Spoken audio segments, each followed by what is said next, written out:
What's up everybody, it's Joe here with Joseph Blake Photography, and in this video we're going to be talking about the imminent release of GoPro's Hero 13 Black, and it looks like it's getting a little buddy. Hey everybody, I'm Joe. This is my channel, Joseph Blake Photography, where we talk about tech and gear and tips and news and reviews and tricks, and every once in a while we go on a little photo adventure together. If that's the kind of thing that you're into, I'd really appreciate it if you hit the subscribe button. And if at the end of the video you think I've done a good job, I'd really appreciate it if you hit the like button. Socials all down below. Find me on all those places. Links to all the equipment that I use for my videos and my photo adventures. Yes, those are affiliate links and they do help out the channel. But now let's hop in and talk about this camera.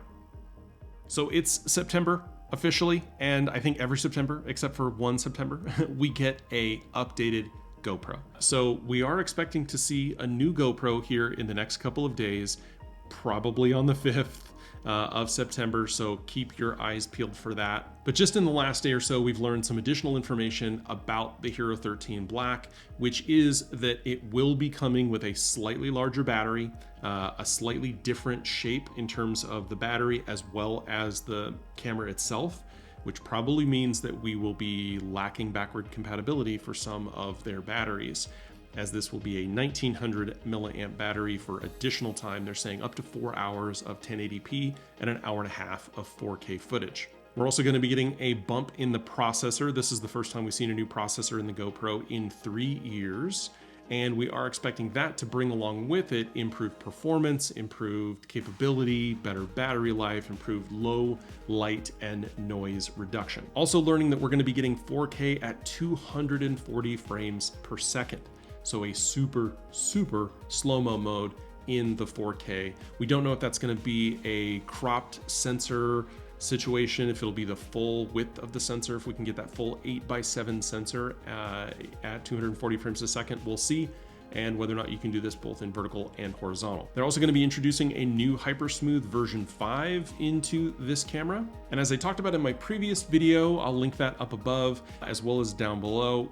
We're going to be getting some lens mods that will allow things like wider angles, anamorphic, macro, on this new body on this camera, and that will have a magnetic base lens mount. So you'll attach the lens, there will be some sort of communication between the lens and the camera. It'll know automatically which lens it is, and it'll switcheroo the software to make sure that it's taking the best advantage of that lens. And that all seems pretty cool. One thing though that we didn't expect was that we would potentially be getting a sensor bump. I still think we're going to be looking at that 1/1.9 inch sensor, but if we do have an improved sensor, that would make even more sense with them being able to provide more lens capability, better low light performance, lower noise, and if it's got a faster readout speed along with that new processor, the 4K 240 makes a little bit more sense.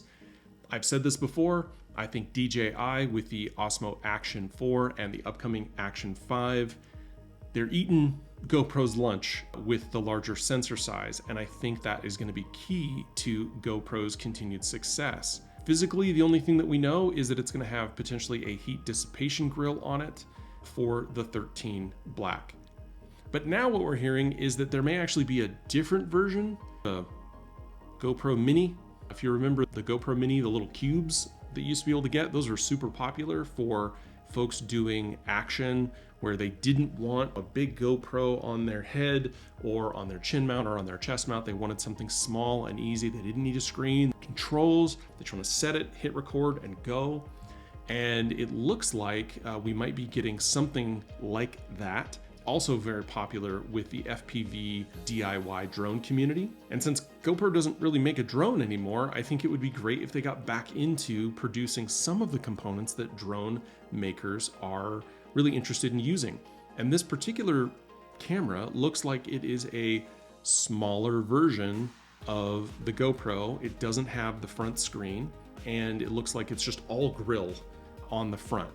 And if that's the case, honestly, that would be phenomenal, because then if it's a GoPro 4K that just shoots 4K with a decent version of Hypersmooth, doesn't have to be the full Hypersmooth, right? Because a lot of those folks are going to be doing some after post filming editing, or that we can do a lot of that smoothing out of camera in our editing computers, as long as we can get the gyro data, then that's fine. But I know that folks who fly FPV drones and folks who are into super action where small is best would really love this. And I think that would be kind of a huge deal if GoPro did both of these things, right? You have a bigger camera, bigger sensor, better low light and color, bigger battery, more time, and then the smaller version that gives you the more compact, lighter weight, maybe the smaller battery, maybe the older sensor size. Maybe it's basically a 12 in another package. I would go for that if the price was right. As far as prices are concerned, on the 13 Hero Black, we are looking at probably $499, which hurts. And with the smaller one, we don't really know, but I'm going to throw it out there, $299, $329, the same price as the DJI Neo. That's what they're competing with here. Anyway, just some quick updated information that we have about the new GoPro, which we're going to have out probably in the next couple of days. This video will be obsolete probably by the 5th.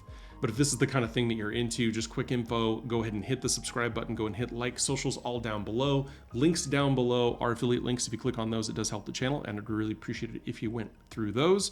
Thank you so much for watching, and I will see you in the next one.